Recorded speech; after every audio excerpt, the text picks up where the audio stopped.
Ahoj, vítám vás Miky na svém YouTubeovém kanálu Mikyland Collector. Dneska provedu unboxing další sošky, nebo tentokrát to bude figurka do mý série Court of Death. A bude se jednat o Kýru, kterou už tady v pár verzích mám. Bude to First World of Death a jedná se vlastně o 1/6 akční figurku od TV League pod samozřejmě záštitou Sideshow. Takže jednu takovou už jste mohli vidět, byla to Gethsemane, je to taková ta 1/6 figurka, kterou si můžete různě jakoby navolit, má X, ale X post. A ta Kýr se mi hodně líbila. A protože mám tyhle charaktery rád, tak jsem si řekl, že to prostě pořídím. Takže balení si takhle teďko vyndám rovnou. Ať se zbavíme šipru. A tady je jako krabice a tady budou zřejmě asi nějaký doplňky. Protože by měla mít hodně velkou výbavu. Dá se, jak jsem zmínil před chviličkou, dá se hodně napohybovat, dá se hodně poz se dá udělat a asi se s tím trošku potrápím, ale hrozně se na to těším, takže teďko si vás přesunu takhle pěkně blíž, aby jsme si provedli balení. Takže jak už jste viděli, balení se teda skládá ze 2 boxů, z čehož je jeden takovýhle tady pěnový.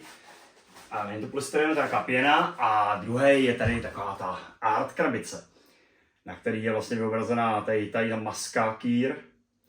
Informace, že se jedná o 1/6 teda akční figurku.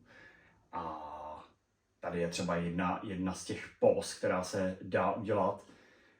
A jak to vypadá teda vevnitř? Se podívám, takhle by to mělo být na magnet. Aspoň tak, jak to bylo. Jo. Jak to bylo v případě té Gethsemane.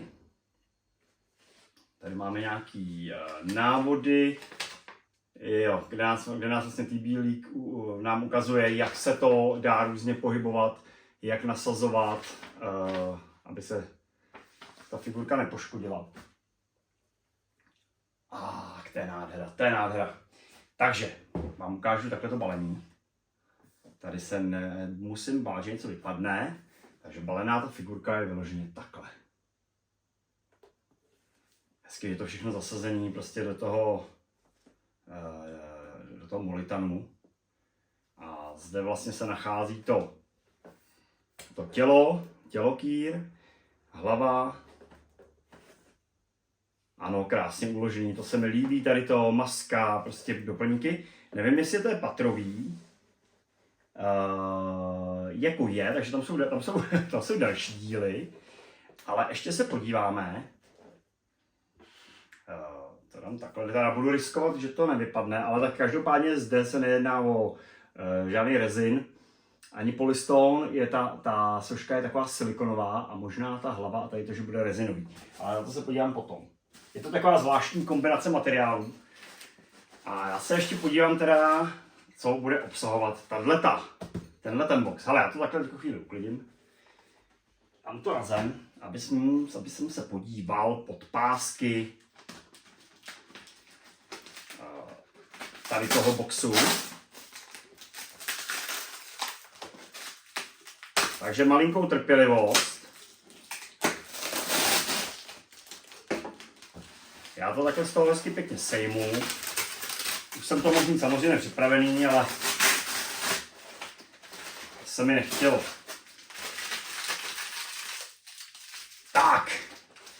A teď nevím, kde je top, ale podívám se. Jo, no jasný. Základem taky samozřejmě musí být base, že jo? Takže tady je base tady v tom balení. Ten teda vypadá nádherně, už přes igelit. Podívejte se na to. Ze spodu není limitace, je tam prostě firma, je to teda pod záštitou Sideshow. Dělali to TV, ty už dělali i ty ostatní, takový ty silikonový sošky.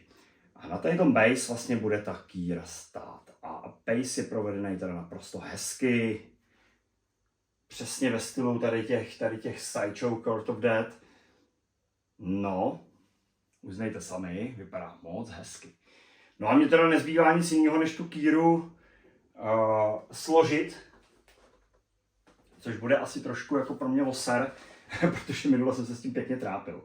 Takže já vám ukážu tělo a podobně, ale to složení asi udělám jako mimo kameru, protože by jsem se asi jako těžce utrápil. Takže uvnitř je takováhle krásná ta její typická maska. Koukám, že zezadu jsou hezky magnety. A pak je tady samozřejmě tělo, který teda vyndám takhle pěkně. A člověče docela těžký. Tady takhle vlastně tělo, který bude stát tady nějak v tom podstavci. No a to už právě bude ono, že vám ukážu, jak se to prostě krásně dá rozpohybovat.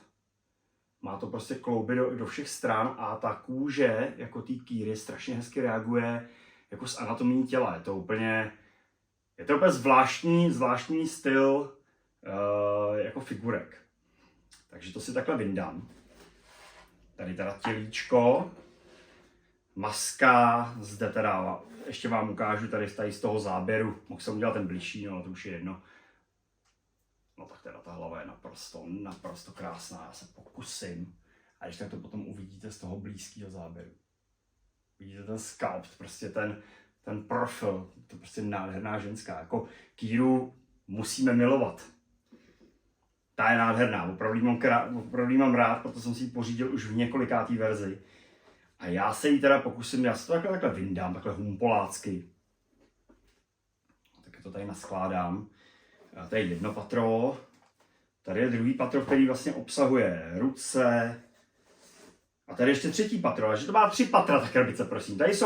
Tady jsou ruce, nohy a v posledním patře se nachází teda ale parádní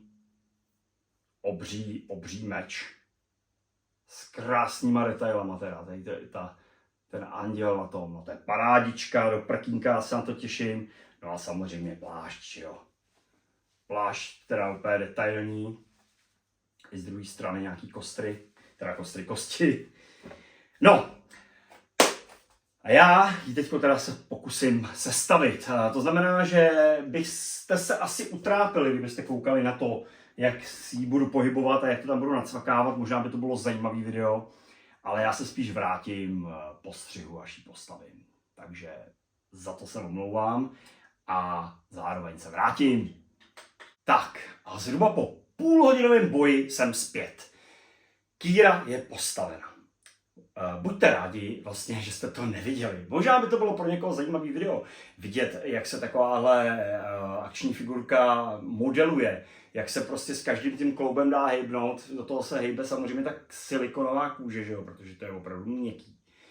Ale já, jakož takový nerváček, tak dostat to do váhy, jako to znamená do váhy, aby to stálo, ta srška, aby nespadla z toho base. Tam opravdu musíte anatomicky dodržet, prostě podívejte se, jak jsem udělal ten krok, jo, prostě z toho schodu, krásně se ohne ta jamka prostě kolení, takže prostě jsem se s tím pral a zvolil jsem si tu pózu. Zkoušel jsem jich samozřejmě víc, zkoušel jsem s mečem za krkem, s mečem prostě před sebe, zapíchlej do toho base, dá se opravdu tvarovat. A každá ta póza vypadá hezky. Mně se líbí tady protože drží v ruce tu lebku s tou aurou a meč má v takovém pohotovostním stavu prostě sestupuje z toho base, tam je udělaný ten kámen, že jo, vystouplej, aby jako to mělo takový ten schodový efekt. A tohle to se mi líbí hodně.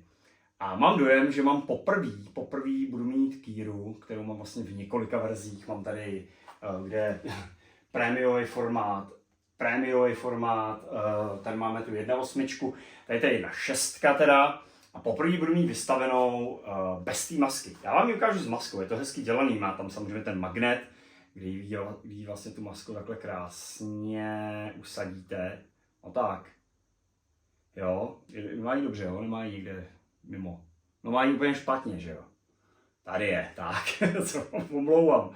Takže prostě s tou maskou je to prostě parádní kýra, že jo, Valkýra, bývalý anděl, který ho vyhodili prostě z nebe a teďko se jí ulmula smrt a ona slouží smrti.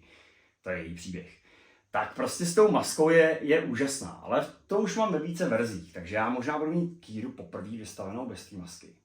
Protože je krásná, je to krásná žena, že jo, prostě úžasný charakter a opravdu ten sculpt toho obličeje je nádherný.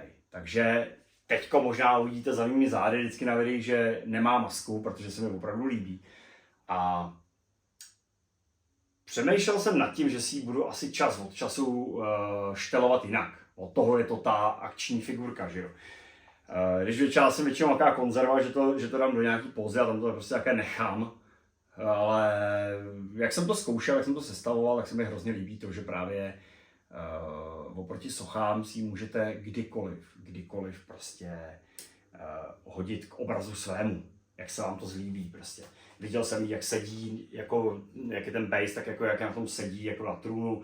Dá se s tím dělat spousta věcí a je to opravdu dobrý. Ale jo, myslím si, že jsem zvolil dobře, je to v pohodě. Nechtěl jsem kopírovat nějaký podle jiných videí, jako nějaký pózy, prostě jsem si vymyslel tohle. Ale jestli stojí na křivo, tak mi to odpusťte, ale já si myslím, že na můj výkon je to dobrý.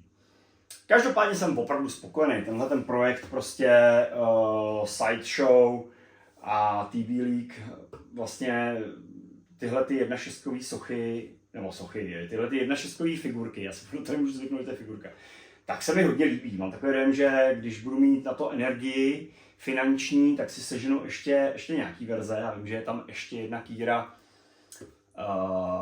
vlastně před proměnou do toho temného světa, kdy byla ještě anděl, ta je úplně krásná.